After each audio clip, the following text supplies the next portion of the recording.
Assalamualaikum teman-teman, apa kabar semua? Semoga sehat-sehat selalu dan diberi kelancaran rezeki.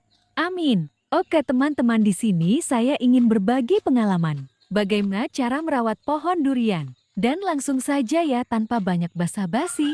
Hehehe. Berikut beberapa cara merawat pohon durian. 1. Penyiraman. Pastikan tanah di sekitar pohon durian memiliki kelembaban yang cukup. Siram pohon durian secara teratur, terutama saat musim kemarau. Jangan menyiram terlalu banyak, karena dapat menyebabkan akar pohon menjadi busuk. 2. Pemupukan. Berikan pupuk yang seimbang NPK pada pohon durian, terutama saat musim pertumbuhan. Gunakan pupuk organik, seperti kompos atau pupuk kandang untuk meningkatkan kesuburan tanah. 3.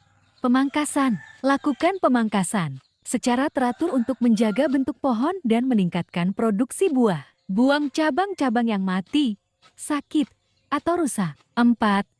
Pengendalian hama dan penyakit. Monitor pohon durian secara teratur untuk mendeteksi hama dan penyakit. Gunakan pestisida dan fungisida yang aman untuk mengendalikan hama dan penyakit. 5.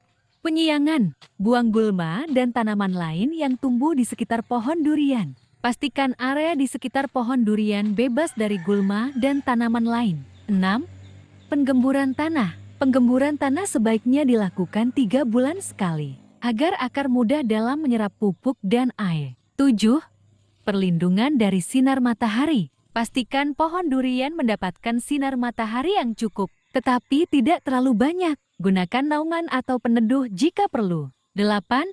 Pemantauan kondisi tanah. Pastikan tanah di sekitar pohon durian memiliki pH yang sesuai 5,5 sampai 6,5. Monitor kondisi tanah secara teratur untuk mendeteksi perubahan pH atau nutrisi. Dengan melakukan perawatan yang tepat, pohon durian dapat tumbuh dengan baik dan menghasilkan buah yang berkualitas. Oke teman-teman, mungkin kurang lebih seperti di atas. Cara bagaiman merawat pohon durian agar bisa subur. Mari belajar bersama dan kita lestarikan dengan menanam pohon durian. Dan jangan lupa bantu like, share, dan subscribe. Terima kasih teman-teman, sukses selalu. Sampai jumpa di lain hari lagi.